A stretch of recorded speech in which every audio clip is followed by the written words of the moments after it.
各位朋友，你哋好，我係幸福傳聲基金會嘅同事，我叫 Andrew，咁代表神召會眾恩堂同埋幸福傳聲基金會咧，都係今日嚟出席呢一個嘅心靈講座。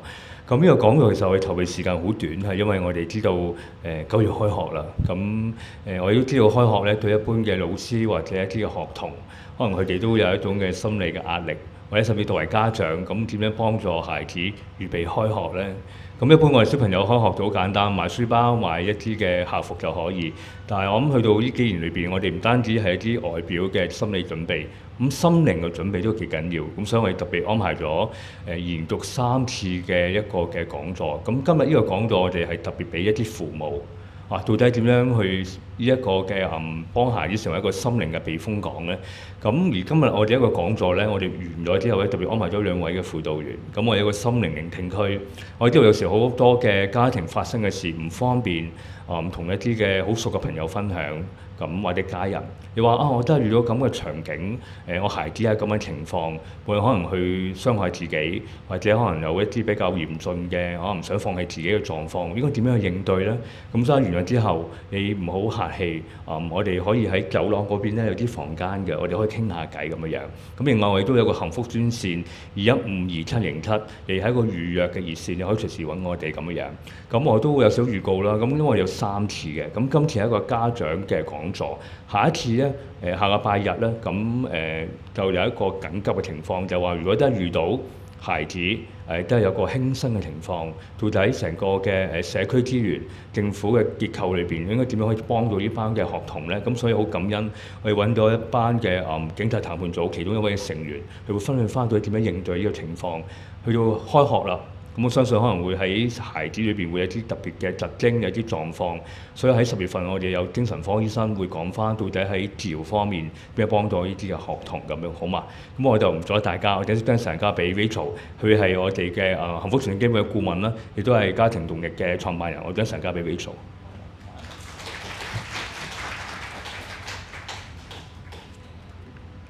係啊，好多謝大家嚟參加呢個講座啦。咁食咗飯啦，係咪啊？咁跟住咧食咗飯之後，可能飯氣攻心咧，就會有啲眼瞓啊咁啦嚇。但不過唔緊要嚇。如果你哋覺得眼瞓嘅時候咧，最好就提啲問題嚇。呢一提問題咧，你自己咧個人咧都會醒啲嘅嚇。咁我一同你哋大家分享嘅時候咧，我都希望咧喺當中咧，我都會有一啲問題咧，即係想大家即係多啲嘅互動啦。咁等你即係可以支持住，即係去聆聽咁樣啦。OK，好嗰啲字咧，即係嗱，因為個字可能細啲，我唔知大家都唔緊要啦嚇。我希望睇到啦嚇。咁即係頭先阿海咧即係多謝佢咧，都有少少嘅簡介啦。咁我自己都係前線做輔導工作嘅，咁亦都好多喺我哋嘅個案裏邊咧，好多即係家長咧都係有好多子女情緒困擾嘅問題咁樣。咁嗱好啦，咁究竟其實即係大家點解會覺得即係而家呢個問題係大家上嚟聽咧？係咪自己都遇到類似，或者身邊都聽到好多呢啲嘅情緒困擾嘅父母、情緒困擾嘅子女，有冇啊？有冇啊？舉舉手。如果你自己身邊都係啦，都聽到嘅，都遇到嘅，都想幫嘅咁樣。嗱，我諗咧，其實咧，而家即係小朋友或者係就算係父母啦，佢哋遇到嗰個精神壓力咧，都係去到一個急不容緩嘅即係嘅狀態啊！即係我哋一定係要需要即係去認真咁樣去面對，去點樣去即係睇下佢點樣去處理，去幫助佢哋。咁嗱，頭先啊，大家見到咧，即係我少少即係如果你上網咧。少少其實你都可以揾到好多 article 咧，係講咧而家嘅小朋友嗰個情緒啊嚇，去到一個咩狀態啊，然後有好多輕生嘅個案啊，或者企圖自殺啊嚇，無論係諗過嚇，或者係成功嘅嚇。咁而仲有就係我哋小朋友而家嘅幸福指數咧，有冇聽過幸福指數呢樣嘢啊？有冇聽過啊？你知唔知咧？最近咧喺嶺南大學啦做一個研究咧，香港嘅小朋友嘅幸福指數喺140幾個國家裏邊咧，排名係幾多啊？你哋估下？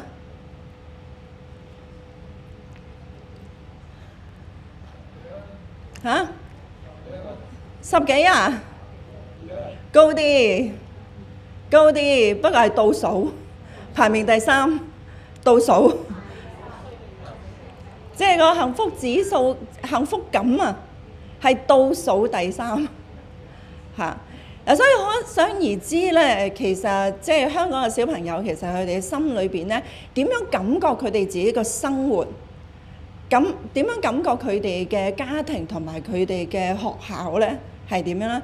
點樣感覺自己係點樣樣咧？咁其實你都睇到咧，即係一個幾嚴峻，即係好負面，好即係嗰個感覺係非常之低落嘅。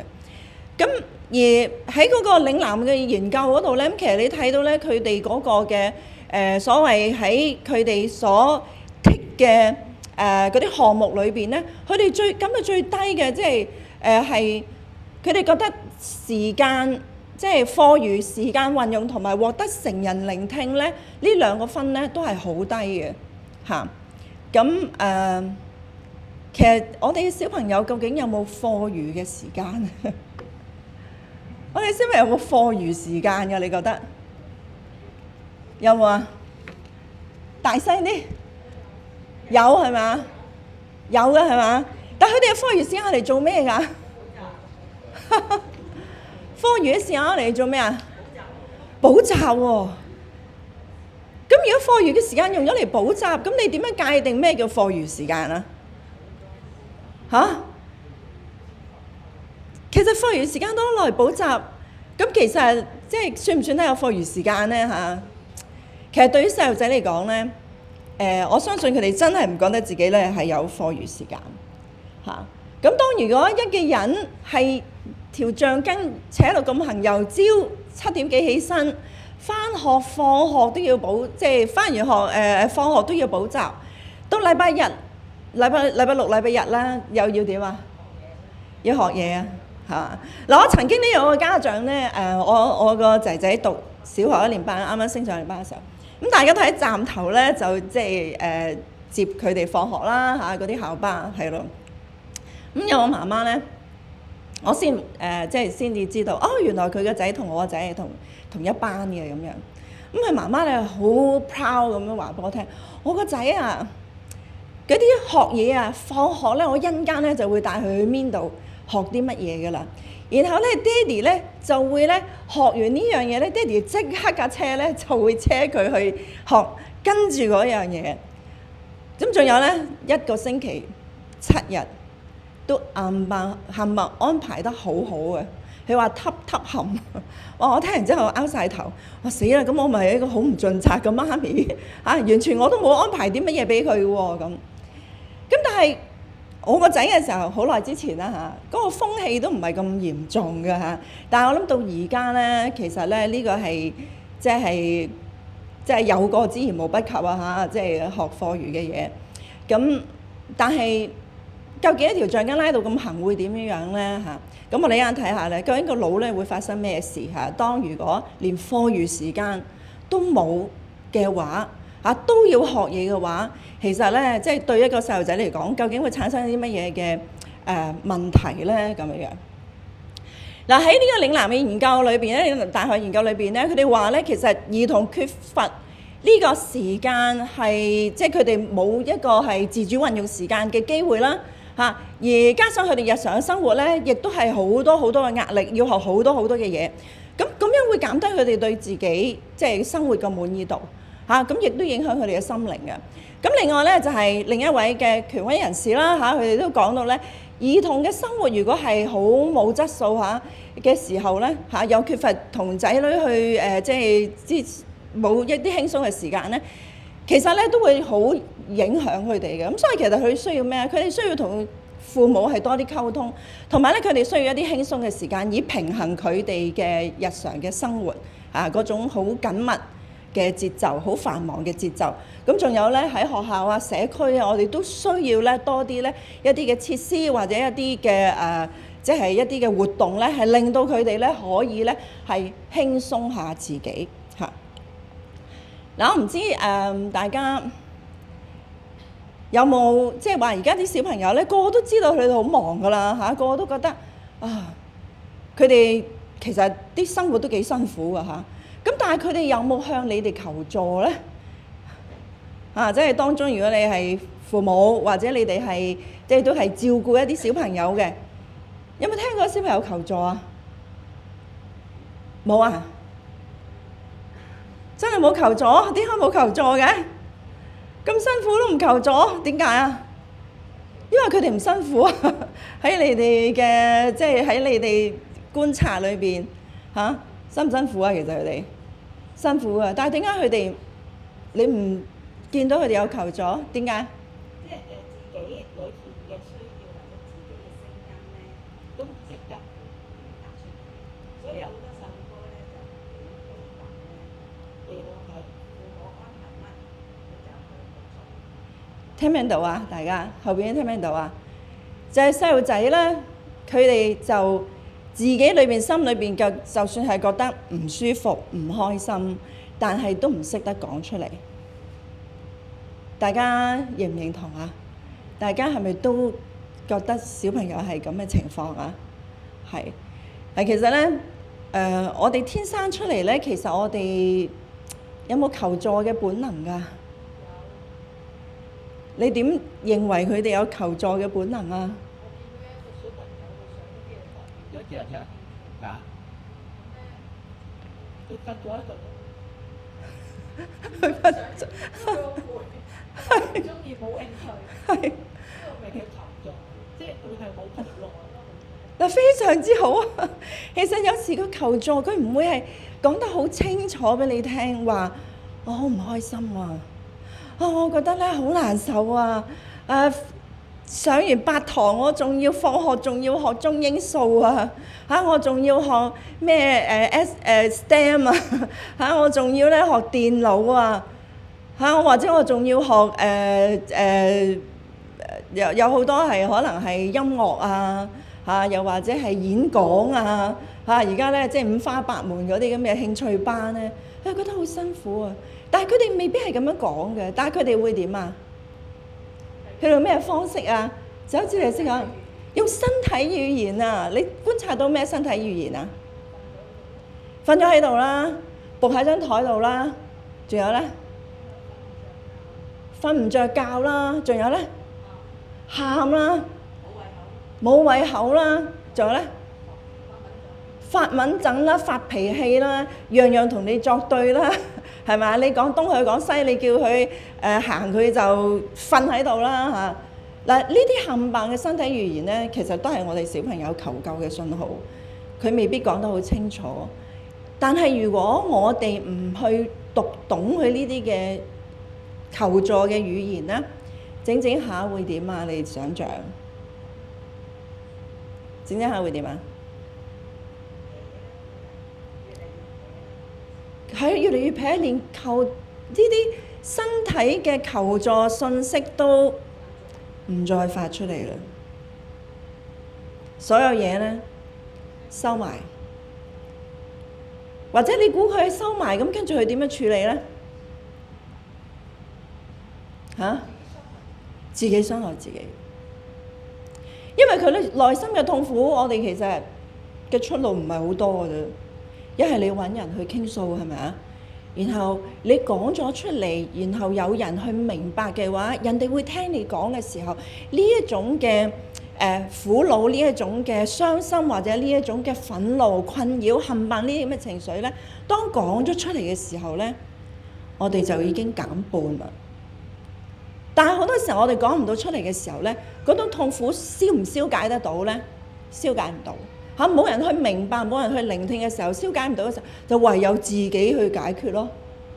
好多時候，我亦都係有做遊戲治療，小朋友遊戲治療。其實咧，有一個小朋友咧9歲就已經係有好多輕生嘅念頭，9歲嚇。咁當然你哋話戒手啊呢啲咧係多的是嚇，呢啲就係當我哋讀唔懂佢嘅求助信號嘅時候咧，其實咧我哋就會令到呢啲小朋友咧自己去揾一啲唔恰當嘅方法去解決嚇。咁點解我哋聽唔到咧？嚇嗱，頭先啲家長好好啊，你睇到，但係點解有時我哋睇到都當睇唔到咧？如果你而家你安靜坐喺度嘅時候咧，你好似知嘅。但係點解當時個小朋友發出呢啲信號嘅時候咧，我哋好似聽唔到、睇唔到啊？點解啊？嚇？我哋唔得閒。係，其實我哋點解唔得閒？我哋忙啲乜嘢？我哋忙啲咩啊？其實係咪我哋嗱？有時我哋真係為生活啦，我哋嘅即係要繼續去工作嚇，手頭好忙，我哋要做嘢咁樣。但係有時咧，唔係淨係咁啊！我哋忙於乜嘢啊？其實我哋呢度好忙啊！呢度忙啲乜嘢啊？因為你自己都有好多煩惱嚇。當我哋自己個腦裏邊清空唔到嘅時候，我哋自己都有好多困擾嘅時候，我哋就算睇到、聽到、見到佢瞓晒喺地下嚇，見到佢跪喺張台度，見到佢句句都頂你嘅咁樣嚇，都駁嘴嘅咁樣。其實你知道點解佢駁嘴啊？其實你係所有啲父母咧，其實係小朋友世上最錫嘅人嚟嘅。即係當然咧，父母即係你唔使講啦，我知道你最錫就係你仔女嘅啦。但係其實調翻轉，你嘅仔女亦都係世上最錫你嘅人。但係點解句句都要頂嘴咧？點解對句都要向你發脾氣咧？啊，就係因為咧，佢哋係覺得我講極求救嚇，你都聽唔到，你都睇唔到，你都冇回應我嚇。咁啊，呢啲咧就係因為我哋自己裏邊，我哋自己都冇去好認真去處理我哋嘅問題嚇。又或者我哋面對仔女求救嘅時候咧，我哋唔識得將我哋自己嘅問題擺開啲先。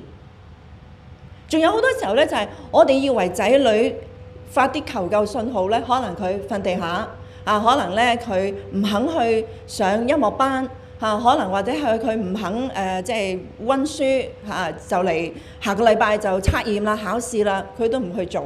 你會覺得咧，佢好似下下咧同你頂撞咁樣。但係其實咧，即係我哋如果咁樣去演繹或者我哋咁樣去 interpret 嘅時候咧，我哋好容易我哋內心就會起咗一啲乜嘢感受啊？我哋如果咁樣演繹嘅話，係佢反抗我，佢針對我，佢唔錫我。嗱，我哋都會咁嘅喎。我哋都話仔你唔錫我，佢憎我。我哋冇一個人中意俾人憎啦，係咪啊？但係當如果我哋睇啲細路仔咁樣行為對我哋嘅時候，我哋會覺得佢哋憎我啊。即係雖然我哋心裏邊我哋知道我哋可能唔係做得好好嚇，咁但係我哋都覺得仔女憎我嘅時候咧，我哋嘅情緒我哋按捺不住咧，我哋就會同佢一樣，好似一個細路仔，我哋自己都好似個細路仔咁樣咧，係同佢對抗，逼佢哋去，逼佢哋就範，逼佢哋聽話。啊！呢啲咧就係我哋父母同仔女之間咧，好成日產生嘅角力啊！嚇咁啊就，但係我哋其實當睇到呢啲嘢、聽到呢啲嘢，我哋見到佢嘅一啲行為嘅時候，其實我哋點樣了解咧？即係如果我哋一下子我哋都將佢 take it personal， 我哋好個人化啊！佢做呢啲嘢咧，即係頂撞我，佢唔尊重我嚇，佢唔滿意我咁，產生我哋自己一啲好負面嘅想法同埋感受嘅時候咧，我哋就更加睇唔到佢哋嘅需要啦。咁但係譬如話，如果細路仔其實去表達一啲嘅情緒、一啲感受嘅時候，其實我哋點樣去了解佢咧？究竟佢發出嘅係啲咩信息咧？咁樣咁。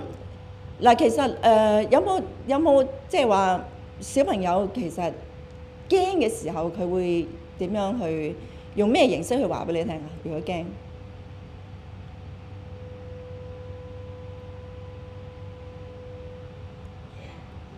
一啲譬如考試，佢哋驚唔驚啊？你又驚，佢又驚啦，係咪？好啦，咁但係佢點樣話俾你聽佢驚考試咧？嚇？唔識唔讀，逃避行開，唔理嚇。即係嗱，有情緒困擾或者佢哋自己即係真係好驚考試嘅，即係佢哋就會係咁樣樣啦，係嘛？咁但係我哋點樣樣咧？我哋會點樣回應啊？我哋其實知道佢驚嘅，我哋有冇 name 佢出嚟啊？我哋有冇話你好似你都對考試都好驚好擔心？我哋有冇 name 佢出嚟啊？有冇講到佢呢個情緒出嚟啊？有冇啊？冇，好多時我哋唔會有，我哋嘅反應反而係點啊？嚇？會鬧佢，我哋點鬧佢啊？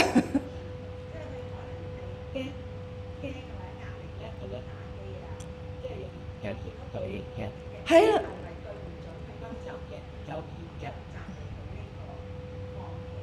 係啦，可能佢哋想舒壓嘅時候，佢哋打機啦嚇，做其他嘢啦嚇，瞓覺啦嚇，咁但係我哋會見到佢嘅時候，我哋就會鬧啦，係咪啊？我哋唔會講得到佢驚嚇。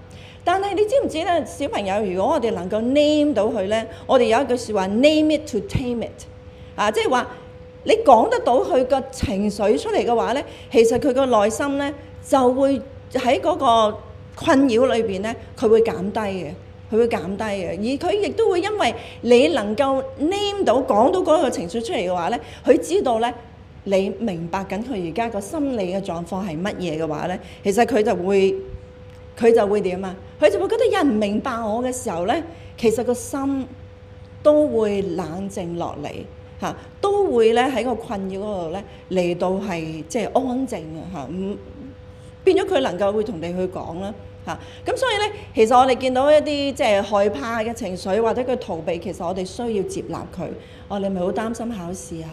係嘛？你係咪覺得自己唔夠時間温啊？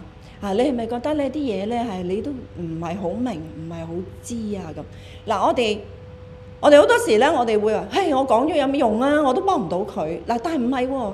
當你講咗嘅時候咧，其實佢嘅情緒能夠靜落嚟嘅時候咧，佢自己通咗嘅時候咧，佢會自己為自己諗一啲方法。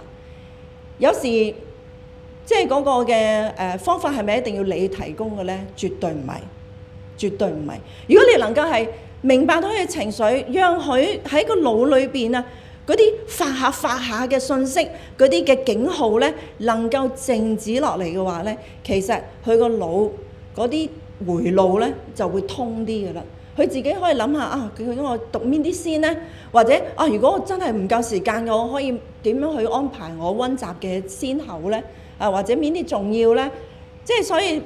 辦法係可以好多嚇，但係我哋都要明白到佢嘅情緒，反映到佢嘅情緒先，同埋佢個害怕係需要肯定啦。有時我記得我女咧，我都細個嗰陣時咧，3歲零啦，佢有一次唔知睇咗啲乜嘢 documentary， 佢問我：媽咪，香港咧有冇蠍子啊？咁樣，你知唔知蠍子啊？蠍子咧條尾咧後邊係點㗎？彎咗出嚟噶嘛，有個鈎咁噶嘛，係啦，嗰個鈎係點樣㗎？有毒嘅喎嚇。佢問我嘅時候，我完全都唔為意，點解佢問我咧咁？原來佢睇咗香港蠍子啊！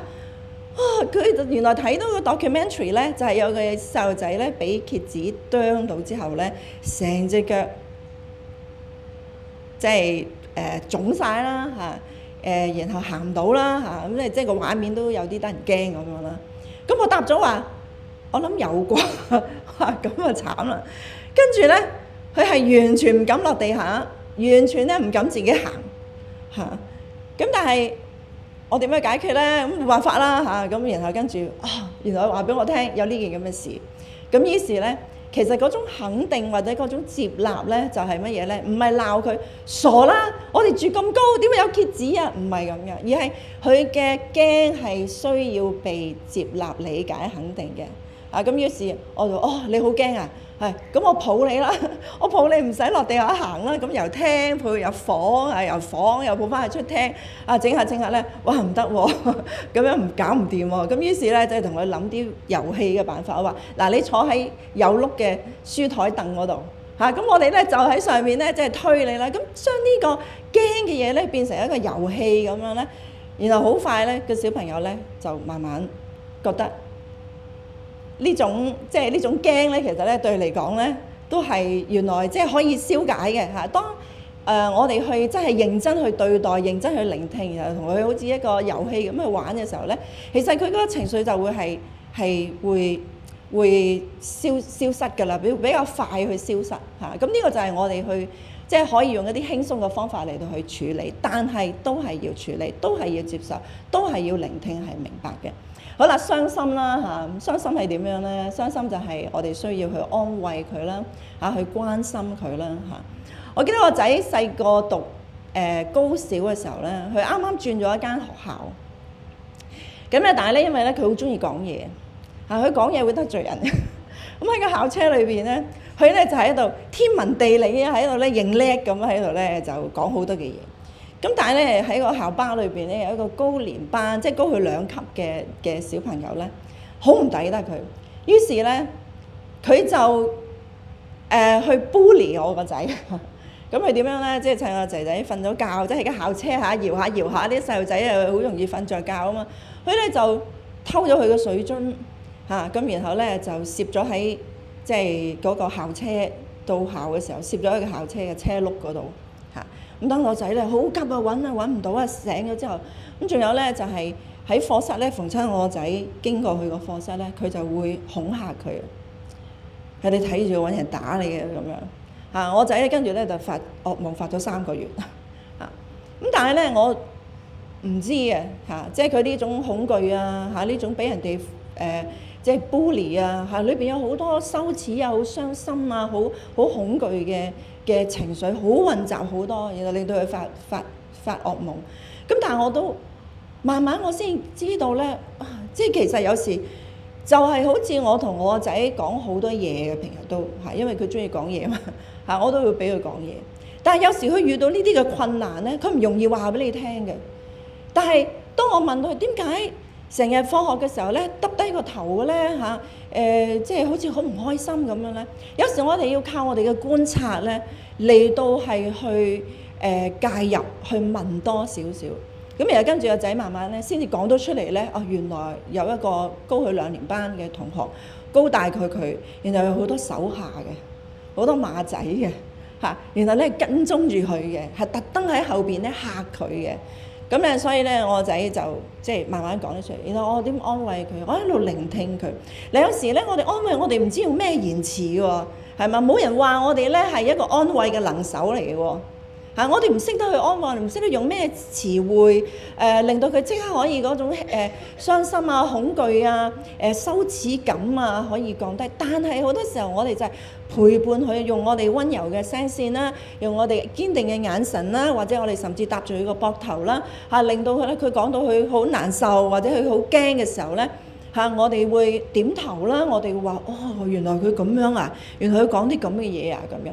咁你已經係喺身體語言同埋你嘅 non-verbal， 即係非語言嗰度咧，已經話緊俾佢聽咧，我同你一齊，我明白你，我明白呢個感受相當唔好受，相當難受，同埋你自己裏邊內心有好多嘅掙扎咁然後當佢去感覺得到嘅時候，無論個年紀係一個咩年紀都好啦，其實我哋用一個咁樣嘅態度咧，坐喺佢身邊，我哋唔係即刻開口就話咩如果你聽到，可能即係有啲家長可能就會好緊張，一聽到會點反應佢邊個？讀幾年班？等我去揾校長，係咪咁係咪咁嗱，反而我哋啲即時嘅所謂 overreact， 即係過分嘅衝動嘅反應咧，你未必幫到小朋友，你令到個小朋友點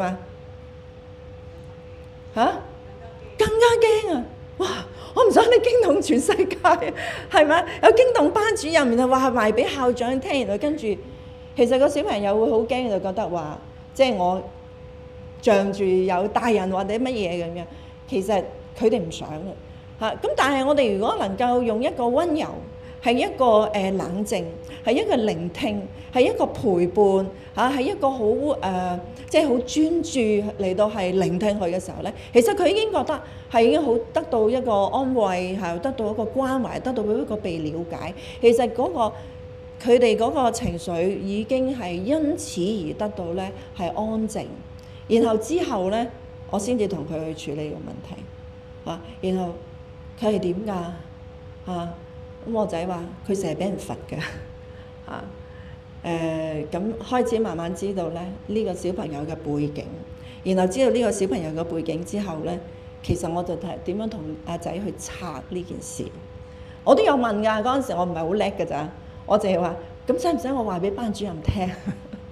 不過好彩我唔係用個家長式好高壓話等我同你班主任講下佢讀邊班咁，即係我唔係一個好高壓咁，我同佢哋有商有量，因為我尊重佢有自己嘅睇法，佢有自己嘅感受嚇。咁所以咧，佢唔想嚇，咁於是我就咁你可以點樣處理咧？我哋大家有商有量，咁呢個咧就會幫到小朋友嚇。咁仲有譬如話嬲啦嚇，生氣咁樣嗱，我有一個個案咧，係我由即係佢15歲啦，到而家係15、16歲啦，到而家18歲嚇。咁佢好多時候咧，佢係佢嬲啲乜嘢咧嚇？佢覺得由細嘅時候咧，即係佢爸爸係去爸爸媽媽咧都成日就係用一啲命令嘅口吻咧，就叫佢做呢樣做嗰樣。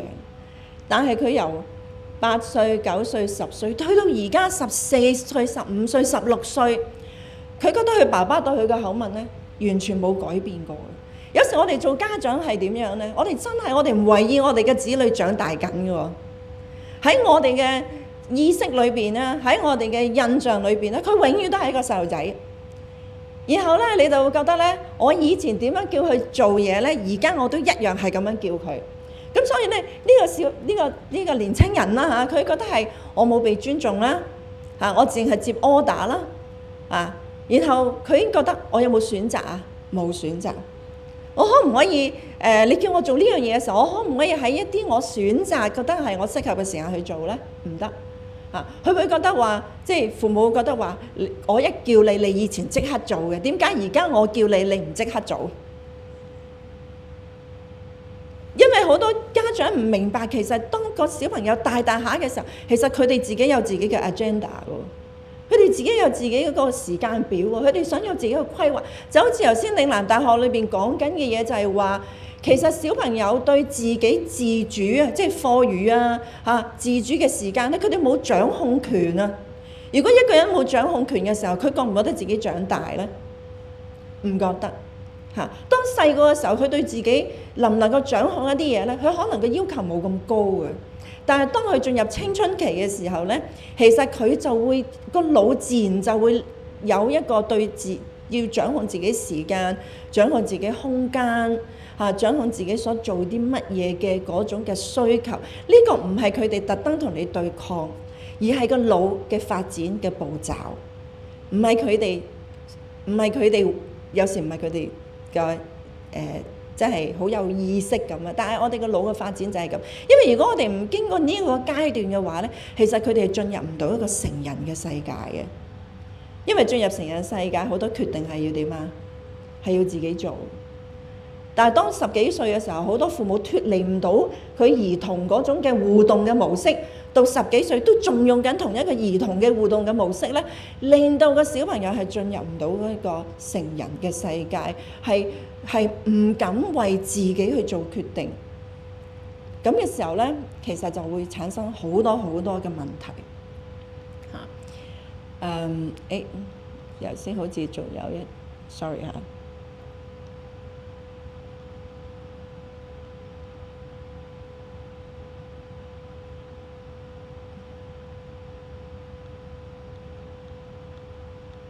我哋去咗 ，OK， 係好似魯迅有講過咧，佢哋話喺細個嘅時候，如果我哋唔當佢係一個人咧，咁到佢大咗，佢就做唔到一個人。嗱，咁呢個説話其實你可以睇到啊，當呢個細路仔嘅時候，佢哋唔被當做一個細路仔咁看待嘅時候咧，其實佢哋係無法變成一個大人嘅。我哋而家只係好埋怨咧，而家啲年青人咧係點啊？反叛啦，仲有咧躺平係衝動啦，係咪？冇愛心啦或者係唔上進啦好懶惰啦，仲有咧唔識為自己去計劃啦又分唔到對錯啦即係好多呢啲係令到我哋係感到係好佢哋點解好似長唔大咁樣嘅咧有一個形容呢啲係咩我一下唔記得咗添，即係有冇人諗到嗰個字眼啊？即係一大人，但係其實佢哋都仲係一個細路仔咯。初級大人 ，OK 係咯，我突然間唔記得咗嗰個，就係巨嬰係啦，巨嬰係其中一個描述啦，即係長大咗，但係佢哋都係裏邊係一個嬰孩嚟嘅好多嘢咧唔識為自己諗，又唔識為人哋諗冇一個即係consideration 嘅對人咁呢啲就係因為佢哋細個嘅時候咧，佢哋自己都冇經驗過係被人去了解、去體諒、去安慰、去支持或者係同佢去好好咁樣可以將佢嘅感受去講出嚟。咁但係呢樣嘢都令到佢哋變得永遠都係 trap 喺一個細路仔想要嘅情緒支援，但係得唔到嘅時候，就算長大咗咧，都係仍然停留喺嗰個階段裏邊咁呢個就係即係點解而家個世界有時你見到科技好進步，但係人類嘅心理嘅狀況係點啊？好倒退即係其實我哋嘅世界越嚟越 split 我哋有好多科技發達，而當然喺呢個世界上都仲有好多好叻嘅年青人可以諗到一啲好即係喺科技喺知識喺各樣上面咧都可以好 advance 嘅，但係咧亦都有一部分咧係倒退得好緊要咁呢個係我覺得即係好可惜嘅咁嗱，細路仔嘅困擾佢哋心裏邊嘅唔開心我哋成日就話究竟我哋有冇聽到咧，有冇睇到咧有冇感受到咧？嗱，我想試下大家你眯埋眼，試下諗一個小朋友，無論係一個小朋友、年青人咩歲數都好，你試下諗下，你究竟有冇一個畫面係佢好唔開心嘅時候佢用乜嘢信息嚟到傳遞佢心裏邊嘅困惑、佢嘅不安、佢嘅傷痛佢嗰種無奈，或者甚至好自責或者好羞恥嘅感覺，有冇浮現到咁樣嘅畫面出嚟？大家去諗下，見唔見到啊？你感唔感覺到啊？抑或大家喺個畫面裏邊見到嘅係，喂唔係喎，我睇到我自己啫喎，我睇到我自己幾無奈我睇到我自己咧，即係對住細路仔嘅時候，我幾咁唔開心佢幾咁唔聽話佢幾咁觸動我嘅情緒。抑或你淨係見到咁咧？嗱，我諗咧喺呢度咧，大家真係要去諗下，其實浮現出嚟嘅究竟係你自己嘅傷痛咧，抑或係你所照顧嘅小朋友佢心裏邊所發出嘅警號咧，佢嘅一啲求救嘅信號咧，我哋睇唔睇到咧？嗱，OK，大家打翻開眼睛，你見到嘅係邊個啊？見到嘅會唔會係你小朋友一啲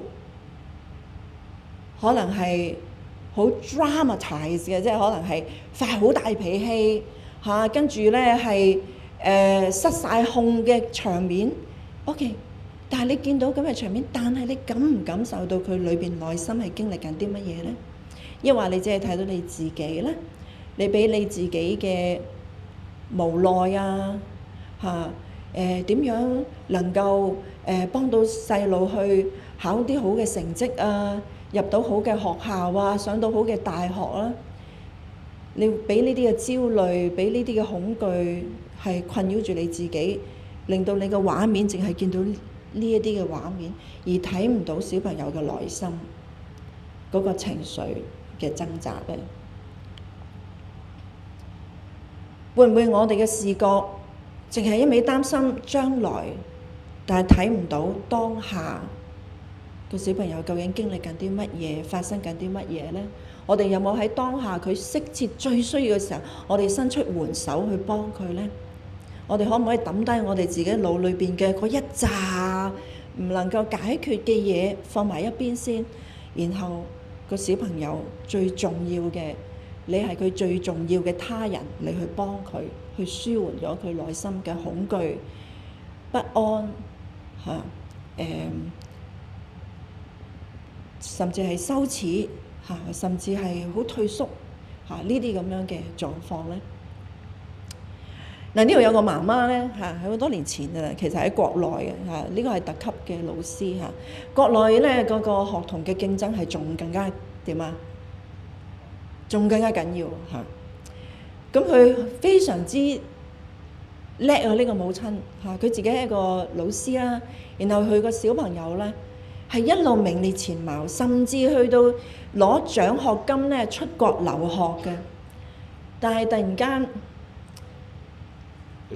呢個媽媽接到一個好壞嘅消息，就係佢嘅女兒咧喺國外輕生咗。然後佢嗰陣時先知，原來佢個女患強迫症已經有8年，但係佢一啲都唔知。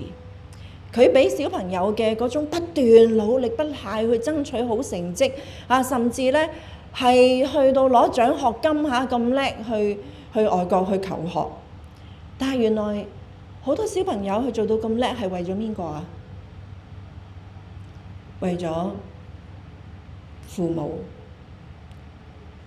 然後患咗強迫症8年，佢喺個遺書嗰度寫俾媽媽話：好辛苦，好辛苦。每一次我都想爬翻起身，每一次我都想克服，但係到最後我都克服唔到。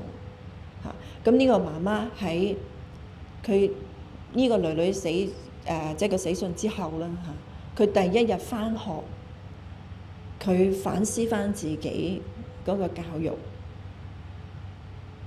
然後佢第一堂，佢同學生去分享呢一樣嘢。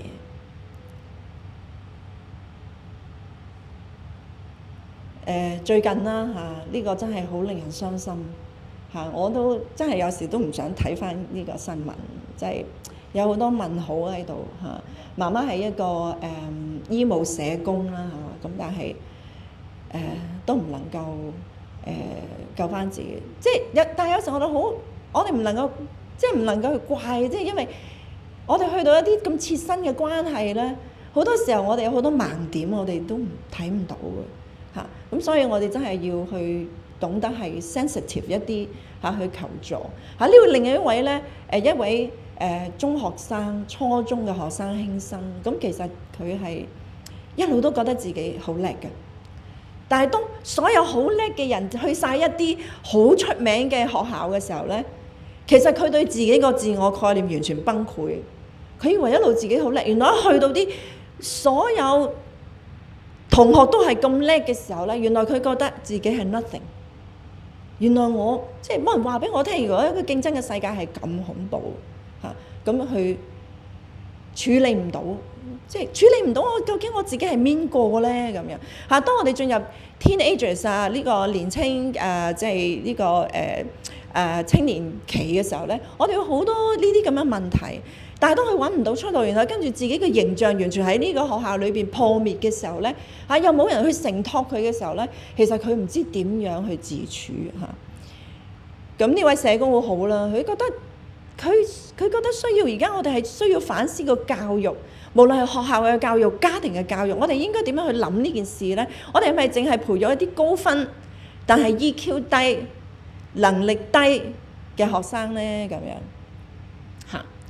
咁咧，巴菲特咧曾經有一句説話，佢話咧：我哋衡量一個人嘅價值咧，要睇4個特質嚇。呢4個特質係乜嘢咧？就係善良、正直、聰明、能幹。善良、正直、聰明、能幹，但係佢加多句，佢話：如果你冇前面嗰2樣嘢咧，後邊嗰2樣嘢咧就害死你啦。同唔同意啊？陳志聰唔聰明啊？能唔能幹啊？陳志係邊個啊？知唔知啊？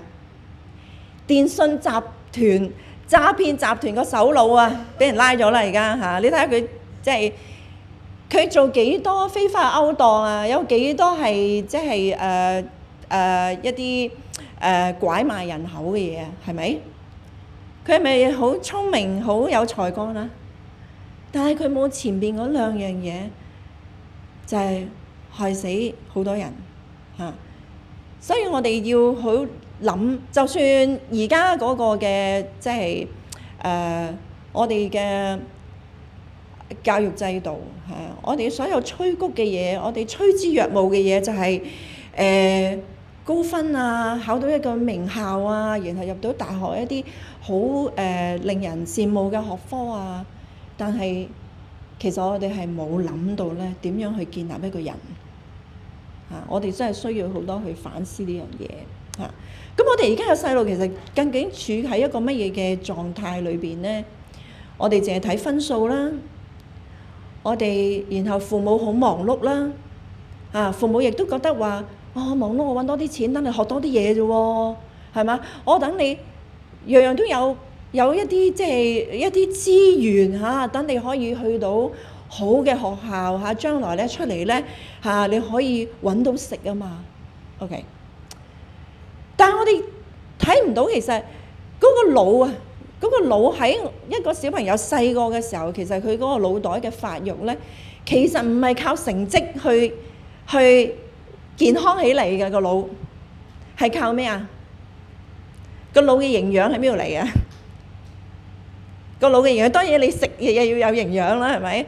但係其實個腦我哋要發展嘅營養係從關係嗰度嚟嘅，即係要個腦去健康發展。但係你唔會攞到100分嘅時候咧，你個腦就會叻啲嘅啦嚇。咁但係 OK， 短暫可能會嘅，因為佢得到爸爸媽媽嘅讚賞嘛。你真係叻啦咁樣。但係呢啲係唔持久嘅呢啲係即係一閃即逝咁啊嚇，唔會幫到個小朋友。真係覺得咧，我同爸爸媽媽嘅關係好穩固，因為有一日咧，我攞唔到100分，我只係攞到99分咧，我都已經否定我自己啦。OK 嚇，咁通常我媽媽就話：咁嗰分點解你咁論盡？點解會失咗？係咪啊？所以咁樣嘅時候，我哋就已經係唔會覺得個分數係 nurture 緊我哋個腦啊！我哋只係個關係先能夠 nurture 我哋個腦真正去發育發展仲有如果我哋係喺心理上面，我哋一路覺得我唔好啊！我喺爸爸眼中，其實細路仔最重視嘅就係我喺爸爸媽媽嘅眼中係點樣反映出嚟，我係邊一個 ？OK， 呢個係最緊要嘅。但係如果佢嘅價值都係只係於佢攞嘅分數，係於佢乖唔乖，係於佢聽唔聽我話，即係聽唔聽爸爸媽媽話。其實個小朋友係唔能夠建立一個即係真正嘅正面嘅自我價值啦，同埋咧佢自己咧就會好多時候咧，即係呢啲咧嗰啲自卑感咧，會好容易形成喺學校咧係被欺凌嘅對象嘅。OK 咁所以其實我哋喺好多小朋友咧喺學校裏邊咧，一係就好似我頭先話俾你聽，我個仔仔所遇到被欺凌嘅嗰個男仔咁樣，因為佢個爸爸媽媽咧周圍飛做生意，係冇人理佢嘅，所以一係就變成一欺凌嘅對象啦，一係咧就變成一個被欺凌嘅對象。OK 即係一係就做惡霸，一係咧就做被欺凌啦咁如果你想人保護咧，你咪做咗佢隻馬仔咯嗱，呢啲就係我哋而家喺學校好多時候遇到嘅一個咁嘅狀況無論男仔女仔都一樣而頭先我 mention 嘅嗰個16歲嘅18歲咧，而家係嗰個年青人其實佢都係俾學校嘅同學咧係因為佢肥然後佢自己即係俾人嘲笑啦然後跟住喺屋企咧係爸爸媽媽一路都當佢即係個細路仔咁樣嚟到係用一個對細路仔嘅態度嚟到對一個15、16歲嘅年青人令到佢係完全係覺得係好自卑我哋嘅小朋友就係經歷緊一啲咁樣嘅環境咁其實製造好多心理創傷嗱，心理創傷唔係一個事件嚟嘅。你話俾老師罰啫嘛，我以前都俾老師罰得仲多啦，係嘛？俾阿媽打兩藤啫嘛，係嘛？而家可能冇嘅你而家都冇俾人打，我哋以前少少又俾人哋 fit 㗎啦，係嘛？即係成腳都藤條楞嘅，有時即係我細個都幾曳嘅，其實都會俾爸爸媽媽打嘅。咁但係創傷唔係佢同你經歷同一個事件，唔係，而係嗰件事件喺個小朋友裏邊產生嘅心理嘅經驗係點樣，嗰個先係一個創傷。OK，嗱，例如如果我哋細個嗰陣時，可能係有一日係冇飯食咁樣，其實可能你唔覺得嗰個好創傷，因為成家都冇飯食，係咪？但係如果你對一個小朋友就係因為你罰佢唔俾飯佢食，佢嗰餐冇飯食，嗱，件事嗰個意義就唔同咗啦件事喺個小朋友心裏邊嘅經歷就已經唔同咗啦咁所以我哋一齊冇飯食，你唔係一個創傷，但係佢被罰而冇飯食，佢會覺得呢個係一個創傷，因為呢個係被屋企嘅否定，可能爸爸媽媽係連佢點解會犯咗呢個錯都冇去聆聽，冇去理解冇去安慰，淨係用一個懲罰嘅方式咁所以咧，其實咧，我哋而家啲小朋友即係遇到好多嘅心理創傷，其實就係我哋要用佢嘅主觀嘅角度去了解嘅。所以如果你唔聆聽嘅話咧，其實你唔會明白佢嗰個角度點樣睇佢經歷呢一件事。但係如果你去聆聽嘅話，你知道佢經歷緊咩事咧，你先至有機會咧嚟到係開解佢，或者將佢一啲嘅意念咧係扭翻轉。或者係幫佢去澄清一啲嘅佢嘅觀念但係如果我哋係冇嘅話咧，係冇從佢個主觀嘅眼睛去睇呢個世界嘅話咧，其實我哋幫唔到佢去處理佢個心理嘅創傷嘅。所以咧最後一句咧，孩子若有重要嘅他人嘅情感嘅承托嘅話咧，其實係減少佢嘅心理創傷減少心理創傷，其實就會增加個抗逆力。呢兩樣嘢係咁樣嘅。係咁樣嘅，其實抗逆力係乜嘢咧？呢度都仲有講多幾句先啦字我哋唔好睇咁多啦，不如睇下個圖啦。其實咧個心理創傷，其實我哋成日頭先我都講話同個腦個發展好有關。我哋成日都想小朋友咧又聰明又能幹，係咪但係咧究竟個腦佢即係點樣去塑造佢嘅聰明能幹咧？其實我哋係需要我哋知道我哋嘅腦裏邊嗰啲腦神經叫神經元啦，OK， 即係嗰啲 neurons 嗰啲神經元。其實一個小朋友一出世嘅話咧，出世嘅時候咧，其實佢哋個腦咧最底下嗰層咧，你見到嗰個survival state 即係下邊紅色嗰個腦幹嗰部分咧，其實就已經係成型㗎啦即係已經係好 well established 㗎啦。咁而呢一個部分咧，其實咧就主宰咧佢多生命嘅活動，例如呼吸佢行路嘅肌肉嘅協調嗰啲唔使諗嘅，唔使諗嘅佢一出世佢就識得撐手撐腳或者佢肚餓佢識得喊即係呢啲係好自然嘅反應咧，令到佢可以生活得到嘅咁但係當個小朋友再大少少嘅時候咧，其實佢就同呢個世界係一路係互動。而呢啲個互動咧，一路係接收嘅信息，令到佢嘅神經元咧係不斷好似一個城市嘅公路網咁咧，起多啲路，起多啲路，起多啲路。如果佢能夠同出邊嘅互動咧係能夠係多嘅時候咧，其實嗰啲嘅公路網係越發達嘅話咧，其實呢個小朋友真係可能有機會係聰明能幹啦，將來 OK。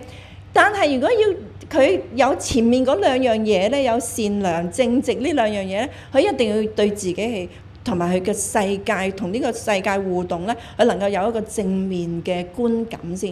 咁呢個正面嘅觀感點樣產生咧？就係當呢個小朋友佢同大人互動，同呢個世界嘅互動，去睇好多嘢，去感受好多嘢，接觸好多嘢嘅時候，其實呢個反饋俾佢嘅 feedback 咧係正面嘅。例如個小朋友喊，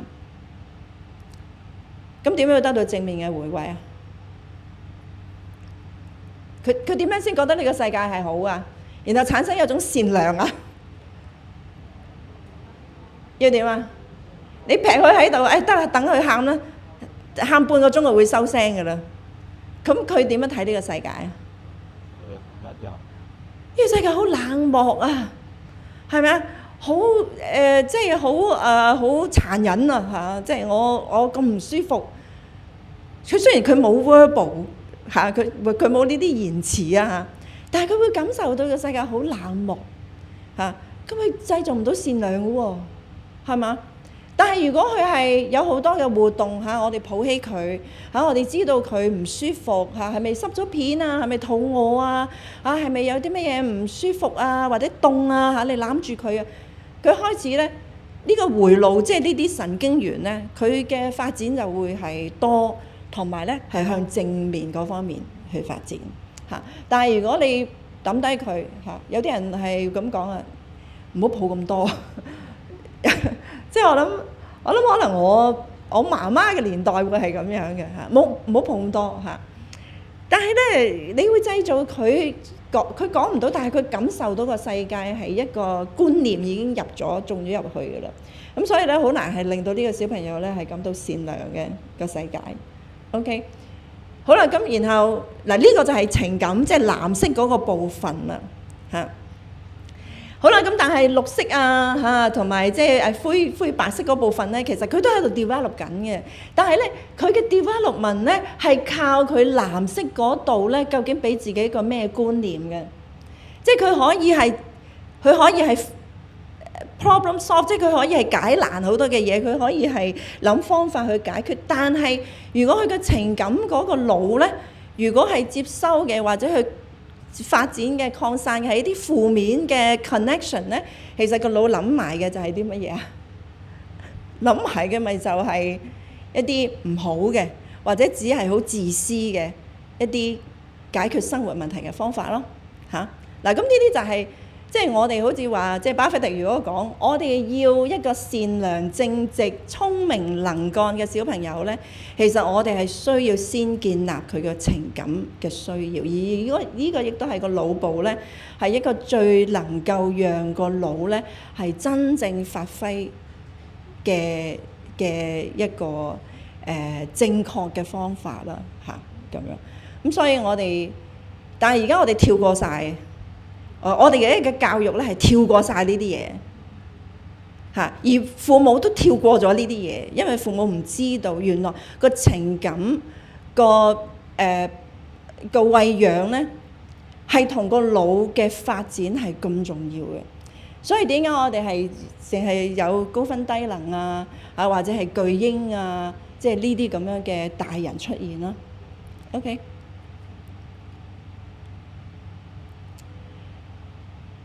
嗱，仲有就係話，即係我哋小朋友其實最重要，邊個能夠俾呢啲養分我哋咧？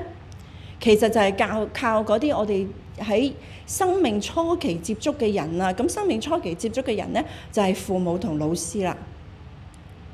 咁所以我希望父母同老師，但係我明白我都係老師嚟嘅，以前都係，即係我都教書。但係咧，我係發覺係我哋都受制喺嗰個制度底下，係嘛？我哋受制喺制度嗰啲，我哋有時話冇辦法。但係我哋要試下將個目光要放遠啲咯，因為我哋如果父母我哋都覺得小學佢考唔到Band 1嘅中學咧，就冇晒前途㗎啦嚇，佢哋就冇希望㗎啦嚇，佢哋就唔會即係可以即係將來揾到份好工啊！即係佢哋好災難化呢啲嘢，佢哋將嗰個戰線咧係放到好前啊嚇！人生嘅我哋係咪有句説話係咪其實係即係40而立咧？即係其實以前咧就係你40歲可能你先至考取功名啊，你先至可能中狀元啦，定係點樣啦？但係而家我哋去到係幾多？12歲。12歲我哋就要一戰定生死嗰啲咧，其實我哋將啲嘢係放到咁高，我哋只係逼死自己咧，同埋逼死我哋啲小朋友咯。咁所以我哋都係真係要反思呢樣嘢。咁其實譬如我兩個細路，其實讀書真係冇標青過，差唔多係冇乜標青過。我記得我女佢淨係一味係中意同嗰啲冧班嗰啲人玩啊。其實俾啲人咧就俾人踢出校啊咁樣，我聽下，我都有啲人壓汗，我話點解咁㗎？喂，點解你啲朋友咁？即係但係我同佢哋成日都係保持即係好嘅聯繫咁樣，即係好多溝通咁。但係我都會驚㗎，係嘛？即係你做父母唔會話唔驚嘅。咁但係當我問佢嘅時候咧，原來佢又喺嗰啲人身上咧。原來又睇到好多另一面嘅嘢喎嚇，有時原來我哋唔需要太驚嘅。原來佢喺嗰啲人身上去學到佢哋點解係咁咧。我同佢一齊去分析嘅時候咧，佢就喺嗰度咧個腦咧有多幾個 neuron 嘅發展啊，又即係個網絡啊，個公路網絡有好多幾條線。哦，原來呢啲人係咁樣原來佢哋個背景係咁樣，即係佢哋多好多呢啲知識，佢有好多呢啲嘅 stimulation 呢啲嘅想法。然後跟住我點解唔怕佢壞咧？個父母都會怕佢壞嘅，係咪？即係俾人踢出校。咁但係個問題係，我覺得我喺後邊一路支持佢嘛，係咪？然後佢最中意打籃球嘅，咁我曾經都話唔係一定要讀書㗎女。我話如果你真係咁中意打籃球咧，我送你去返國內，可能係即係有一啲重點栽培一啲運動員嘅學校嚇，你就去嗰度讀啦咁樣。咁你知佢點樣回應我啊？黐線嘅你！嗰陣時初中到啦，佢話黐線㗎，梗係要讀大學啦。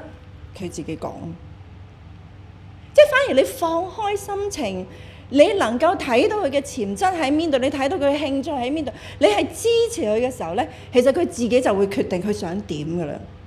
嚇！仲有一次咧，就係佢係考大學之前啦。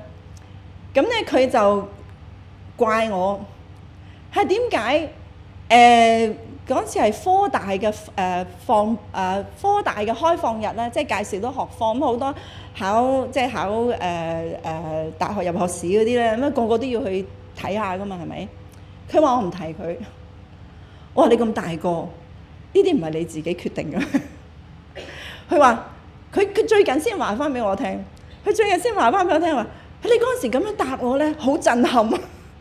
個媽咪都係編排晒啲細路幾時去邊間大學，幾時去邊間大學，去就係睇呢啲開放日然後學啲乜嘢，即係將來報啲乜嘢。你係唔會即係捉住我去睇，或者捉住我去報啲乜嘢嚇？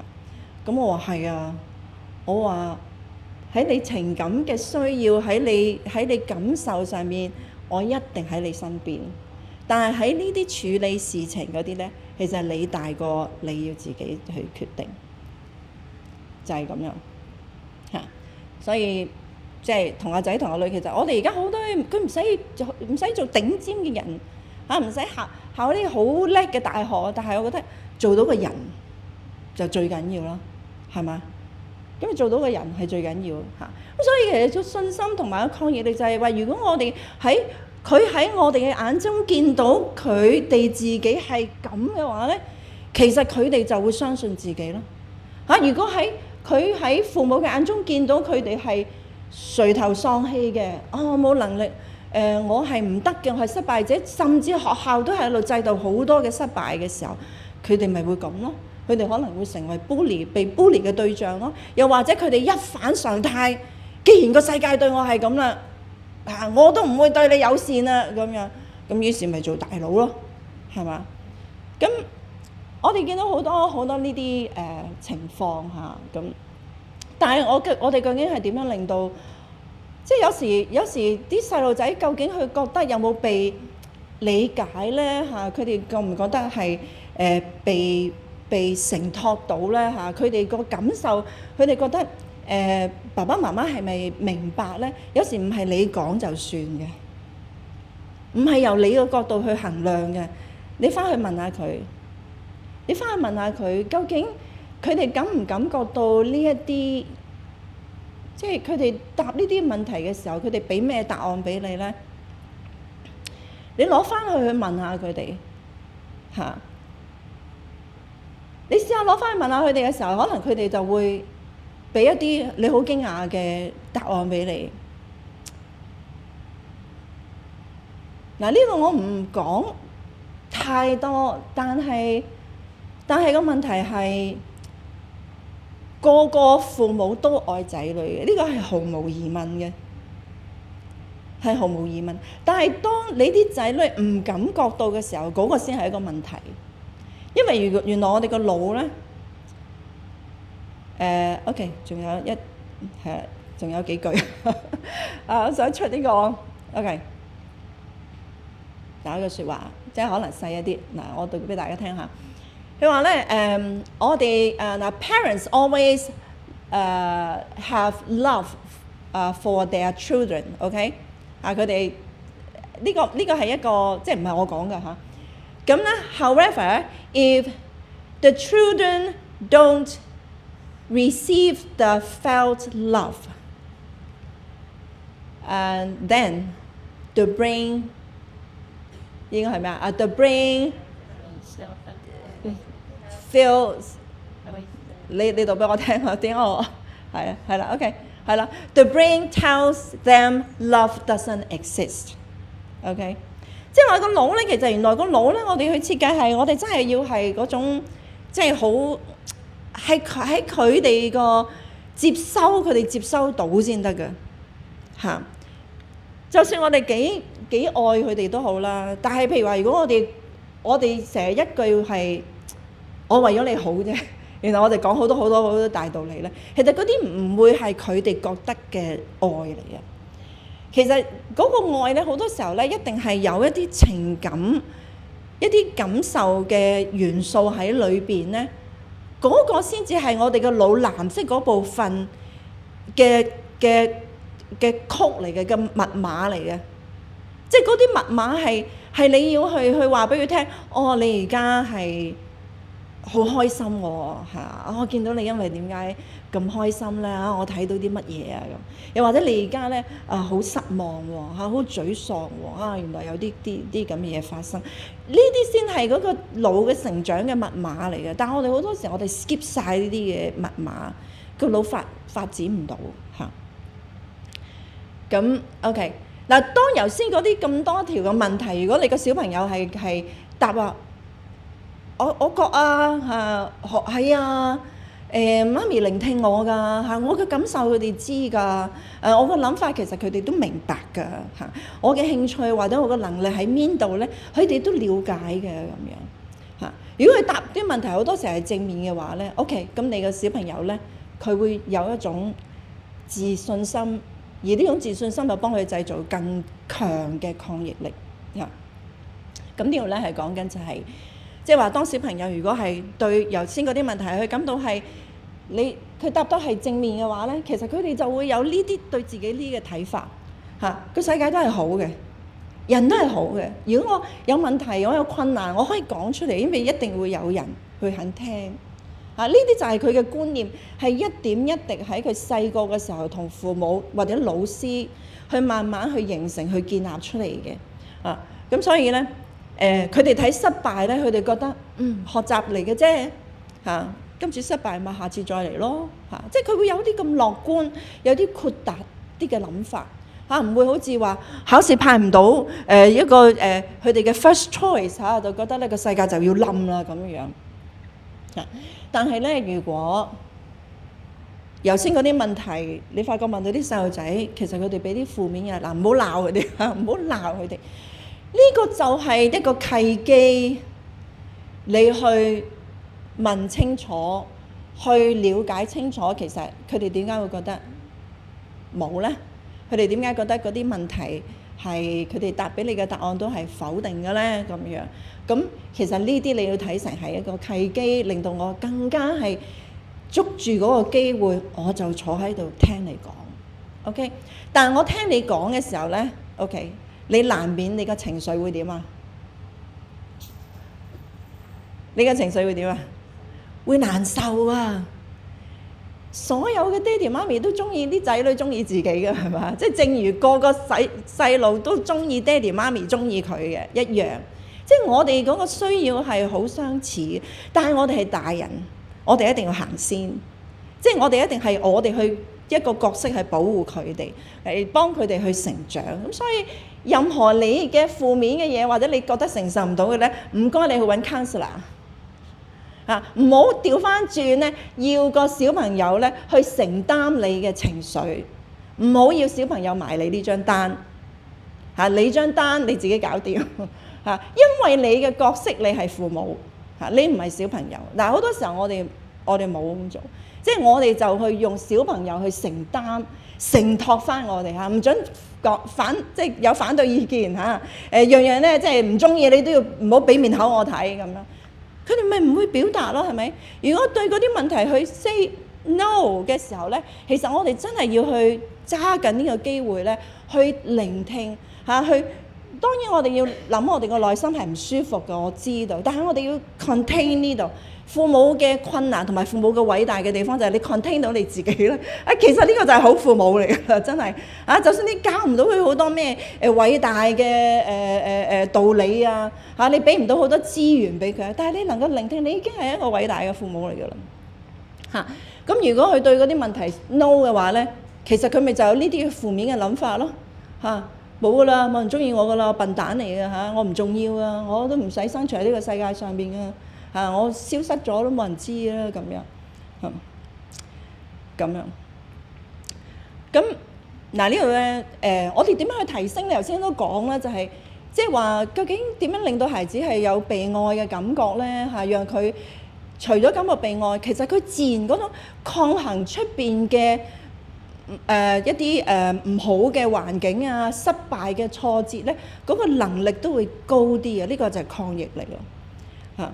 咁個方法係在於咧，其實你每一日同佢嘅對話係乜嘢質素就係咧，同埋你有冇了解到孩子嘅想法咧？你唔需要咁快去矯正佢啊！好多時候我哋好多時去矯正佢，我哋就唔想去走冤枉路啊嘛，係咪？即係呢個係咪出於保護啊？但係呢個保護咧對唔住，你行得太快，即係呢個保護反而係相反咗，你係剝奪咗佢去思考解決辦法嘅機會。OK， 佢冇咗呢個機會。咁有冇接納同埋正面回應佢嘅情緒同感受咧？嗱，情緒咧係冇對錯嘅但係我哋好多父母，我哋中意聽一啲正面嘅情緒咯，係嘛？媽咪，我攞到100分啊，幾叻咁我哋就正面啦，係咪？如果唔合格咁你就會好負面啦咁但係無論係正面係負面佢翻到嚟開心唔開心，或者你自己開心唔開心咧，你都要接納，即係包括接納自己喎。係我又唔開心，但好多時候咧，我哋冇同個細路講話，你啲分數係咁媽咪有啲失望喎咁樣。即係我哋有時係可以咁樣表達，睇個情況咁但係個小朋友呢啲嘅失望咧，我哋更加要幫佢 name 到出嚟咧，即係話藍色個腦嘅部分咧，其實佢係得到一啲養分，然後佢就會自己血管都通多幾條咧，佢會上去發展。我點樣解決？即係呢個係我哋個腦嘅，即係嗰個 mechanism， 即係佢個機制嘅發展係咁樣嘅然後信任孩子有解決問題嘅能力，所以點解唔好咁早去俾解決嘅辦法俾佢咧？就係因為你一講咗，其實即係咩啊？你 underline 即係話你唔信我可以做到咯，係咪？你唔信我可以做到咯？你咁快，你已經話晒俾我聽要做啲乜做啲乜，咁所以我哋要信任佢，我哋就唔好咁快出聲我哋要俾時間如果父母要打開孩子嘅心窗咧我哋要即係表示好多嘅接納同埋關懷啦嗱，呢度咧係講少少係一啲嗱呢啲老生常談㗎啦，其實但係呢啲係不二法門嚟嘅，真係你要去令到個小朋友去真係肯同你去講咧，我哋係可以有好多嘅一啲非語言或者係一啲語言嘅即係 cues 啦，一啲方法啦咁樣嚇。我哋首先要有一種尊重啦嚇。如果小朋友要同你講咩咧，你放低你自己手頭嘅嘢咧，你要專注嚇，即係要望住佢啦嚇。你仲要係即係身體有時咧，我哋想即係表達一種我哋好即係好有興趣嚇，好想知道你同我講咩咧嗰種嘅態度啦。我哋會傾前少少個身軀啦嚇，咁我哋亦都會用點頭啦嚇，要用一啲好短嘅即係句子咁啦。哦，係啊咁樣嚇。其實咧有時咧呢啲可以幫你咧撳一撳自己嘅。OK 嚇，你聽完咧佢有時你唔知點樣回應，又或者你想唔俾自己反應得太快咧，你就可以俾自己話然後一路自己去諗下，即係話我可以應該點樣去接納佢咧？我應該點樣去回應佢，係令到佢會感到我係聽緊咧，我係尊重佢咧咁樣啊。咁而咧有時我哋會有少少身體嘅語言拍一拍佢啦嚇，或者坐埋啲啦咁樣。咁呢啲都係表達呢一種接納嘅方式啦。咁而非語言sorry 語言，頭先非語言，而家語言咧，我哋可以話你講多啲俾我聽啊！我好想聽喎。咁點啊？點樣即係跟住點樣發展啊？或者佢講咗啲咩？咁跟住你哋點樣回應佢？我哋好多問下啲細節嘅時候咧，個小朋友就會好中意去講俾你聽，因為你有興趣啊嘛，要 show interest 你有 curiosity， 你對佢發生嘅有 curiosity， 其實佢都會繼續講俾你聽嘅嚇。上次有時咧，我好中意呢樣嘢嘅。呢樣嘢對我哋嘅小朋友咧，係佢會覺得被愛，就係你上次提過嗰件事，你上次提過嗰個人嗰個同學仔，而家點啊？sorry 走歪咗位嚇，而家點啊？其實佢會覺得原來我同你講嘅嘢你好上心嚇。我哋要用呢啲咧，係我成日我係其實係一個幾冇記性嘅人嚟嘅，但係我係特登有時寫低個小朋友同我講過啲乜嘢，等我下一次咧係可以問翻佢嚇。有時我哋眼到手到心到耳到嚇，就係呢啲啦嚇。active listening 嚇，我哋甚至係即係寫低啊嚇，或者有可能係分享下我哋少少嘅經驗啊，呢啲咁樣樣嚇。咁呢啲就叫積極聆聽啦嚇。咁積極聆聽可以有個 structure 嘅，有一個架構嘅，就係你聽完之後咧，你試下用呢啲句式嚇。我聽到呢啲喎，我覺得我覺得呢度係咩咧？你可以填一個感受落去，就係你聽到佢嘅感受係乜嘢咧嚇？我覺得你好開心喎，因為你今日贏咗籃球比賽喎。OK， 又或者我覺得咧你好好沮喪嚇，因為咧輸咗嚇。即係呢啲就係我哋一啲嘅句式。我哋如果有呢啲句式嘅話咧，我哋起碼將我哋自己好容易咧就講個意見啊嘅嗰個衝動咧集一集。你明唔明我意思啊？即係話如果你有呢啲喺個腦度咧，出咗呢啲先嚇，咁你就唔會咁容易咧就講嘿，好小事啫嘛，輸咗咪輸咗咯，下次咪嚟過咯。即係我哋即係集一集我哋呢啲嘅説話，我哋反映翻佢嘅感受先嚇。咁我哋有時用呢啲句式咧係可以幫到我哋嘅。OK， 聽落你似乎係咁喎。點解我哋要用聽落似乎咧？就係唔好一個權威咁嘅口吻。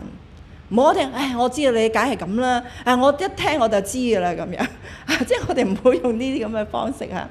OK 咁又或者咧，我哋將佢講嘅內容咧，我哋試下複述一次。我哋唔係一字一句完全 copy， 唔係好似鸚鵡學舌咁咧，但係我哋係消化咗佢嘅內容嚇。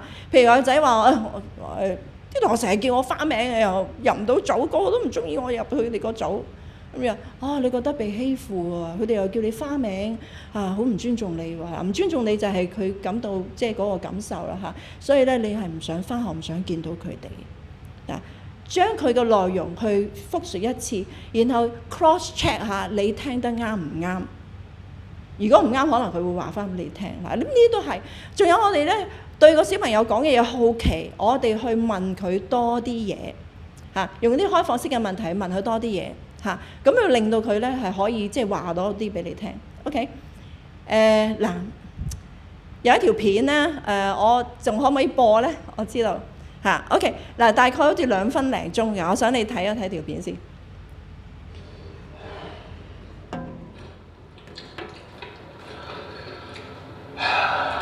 这是成才哥哥和他的爸爸。全世界的大人都是一样的，凡是我们喜欢的，他们都不喜欢；凡是他们喜欢的，我们也不喜欢。所以有时候的日子过得很不快乐。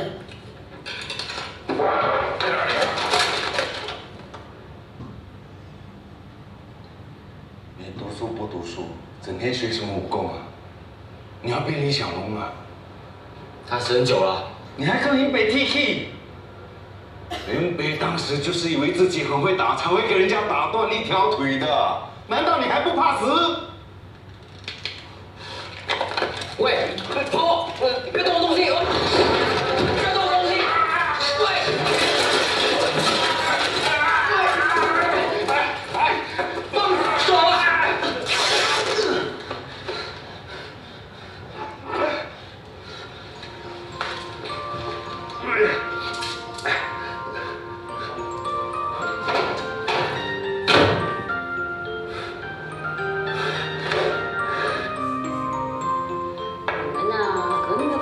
走啊！大人经常以为和我们说很多话就是沟通了，其实他们都是自己讲自己爽，而我们通常都是假装在听，然后一边进啾啾啾啾啾，另一边出。我们到底有没有听进去？他们不管，只要他们有讲就算了。知道吗？咪走，聽我講，乜都唔做啦。你看奶奶，她讲得多爽啊！我看我们被淹死了，他们都不知道为什么。唉，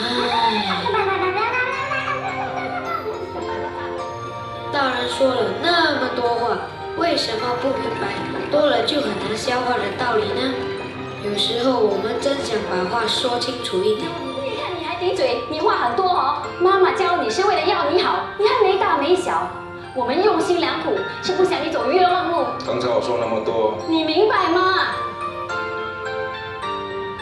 你为什么不说话啊？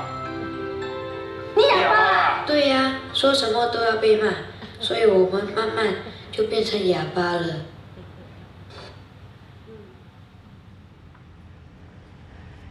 嗱，我哋好多年青人都已經變咗啞巴，係咪？我哋咩講話同佢溝通，然後好多家長同我講，佢一翻嚟就閂埋房門啦，即係已經冇溝通嘅渠道啦。但係嗱，唔好放棄嚇。其實咧，我哋咧係你需要揾一啲方法嚇。當然啦，即係話我哋嘅方法其實都係因為個年青人去到10幾歲咧，其實可能佢哋經歷咗好多唔同嘅嘢，即係我哋好難一概而論究竟話點樣將佢個門打翻開，叫翻開佢個口去講嘢。咁但係咧喺呢度即係可以係你試下觀察下，其實有冇咩好似呢套戲裏邊咧讚下佢啊，有咩佢中意嘅，你為佢做啊嚇。亦或者係即係將無論孩子嘅語氣同埋態度係點啦，你試下唔好要佢照顧你嘅情緒嚇，你都一樣係用一啲溫和嘅方法嚟到去同佢去溝通啦咁樣啊。即係我哋好難去講話究竟乜嘢係最有用嚇，但係咧呢度咧我都想 highlight 咧，其實玩係好緊要嘅。玩係好緊要，我哋中國人成日都話勤有益氣無功，係咪啊？但係其實呢句説話真係絕對錯啊！其實細路仔即係點解有時我哋俾人打完咧，我哋個年代咧好似正常啲嘅喎，係嘛？而家小朋友鬧一句都有跳樓嘅喎，點解啊？就係因為咧，我哋係經過去玩咧，其實原來我哋個腦嗰個嘅回路咧就會平衡翻㗎啦。即係我哋俾人鬧完打完咧，哇落去街度，即係我哋啲街童嚟噶嘛去公園啊，爬下馬騮架啊，跳嚟跳去啊，玩下嗰個氹氹轉啊，打下千秋，個腦原來我哋嘅情緒就會係咁樣，係讓我哋個腦嘅左右腦咧係會舒緩嘅喎，我哋嘅上下腦咧都會得到放鬆嘅喎。但係而家打完鬧完唔打啦，而家鬧完有冇得放鬆啊？唔準喊，快啲做埋啲功課，係咪？就係咁樣。所以咧佢哋係更加承受唔到啊。所以咧我哋係要玩下呢樣嘢，要即係要好emphasize 嚇。咁我哋如果年青人，我哋真係要試下學懂佢嘅情緒啦。你睇唔睇到佢嘅情緒啊？你了唔了解到啊？佢翻到嚟，佢入房之前嗰3秒鐘，你睇唔睇到佢個樣係點啊？有時你會唔會咧攝下紙仔入去話我今日見到你咁喎會有咩事發生啊？佢答唔答你咧唔緊要，我哋表達一種關心，同埋我哋表示咧，我哋觀察到少少仲有就係我哋都需要即係話真係有問題嘅時候咧，可能係揾專業人士去介入啦。最尾呢度咧，我都想即係讀一讀俾大家聽下，就係呢一套頭先嗰套戲，知唔知喺邊度嚟㗎？小孩不笨新加坡嗰套咧大家都可以睇一睇。最後呢個我想講一講咧，就係個細路仔點樣去到最後咧，佢點樣去話翻俾佢爸爸媽媽聽，其實係所有嘅父母。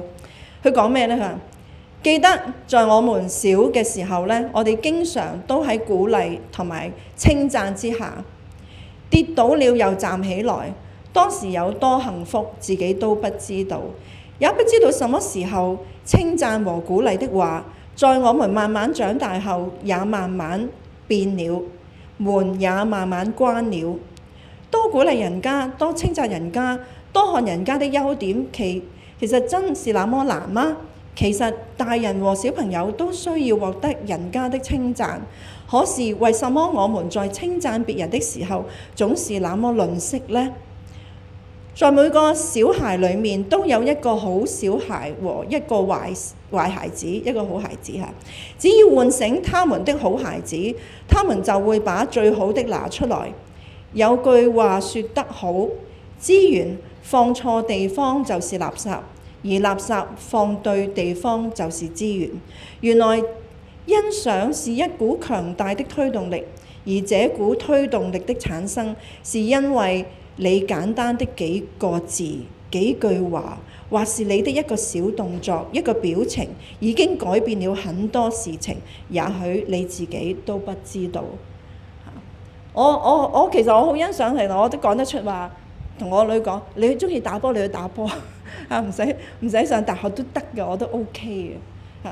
就係如果佢真係唔係讀書嘅，你不如擺佢喺一啲即係佢自己有潛質有興趣嘅地方咁我哋就唔需要受呢個教育嘅制度咧壓榨得咁緊要。OK， 好啦，咁我知啦，即係我哋又遲我開始啦咁我又長咗氣少少啦。OK， 咁我哋今日到呢一度啦，咁我就俾翻時間係俾阿海啦。Q&A 我諗之後咧你要同一啲社工去傾啦。OK， 好。我用掌聲多謝 Rachel 同埋 Rachel 老師。我喺下面聽嘅時候咧，我用一個孩子嘅心去聽嘅時候，如果我嘅父母能夠用一個嘅角度同我陪伴、聆聽一齊玩咧，我相信我會更有幸福感。希望呢一個嘅講座唔係想令到大家扎心，其實我哋嘅父母未必識做父母嘅教育工作，情緒教育喺香港係好缺乏嘅事。希望今日開始，你能夠喺屋企裏邊開始轉化你對於成功價值，同埋對於孩子佢嘅心到底諗緊啲咩？希望能夠多啲聆聽，好嘛？咁我特登叫工作人員打一張相，因為有幾次我去到啲家訪工作嘅時候咧，我啲父母咧都會做一個嘅每日情緒嘅一個表情表，黏喺屋企小朋友嘅門口啊。我就問點解會有張咁嘅圖嘅咧？係冇啊，因為每次小朋友放嘅時候，我都想問佢今日咩心情。由呢個開始做一個關懷，所以希望如果今日喺屋企裏邊你好缺乏情緒教育嘅時候，一個情緒表會幫到你哋。咁今日我哋係因為時間嘅緣故啦，我相信你可能有啲問題想問。我哋有兩位嘅服務員，有先同埋鐘喺度，可唔可以舉一舉手啊？我哋兩位姊妹好好好遠嚟到北區，你哋大家唔好吝嗇嘅時間，咩問題想問佢可能我而家真係同我嘅孩子或者同啲孫冇嘢傾啊，或者可能佢而家有咁嘅情況，我應該點好咧？一陣你可以請下佢哋，我哋一陣會喺走廊廊嗰邊，大家傾下偈。我哋都係會保密嘅咁樣。咁另外咧，我哋喺下個星期日咧，同樣時間2點鐘咧，我哋會有一個嘅第2次嘅心靈講座。咁我哋咁你見到個名咧，其實係唔好意思啊，叫做咧生命嘅最後防線，可以話今日係一個教育啦。咁下拜其實就比較危機少少嘅，咁所以揾到經濟談判組嘅成員會同你講翻，當面對孩子有自殘。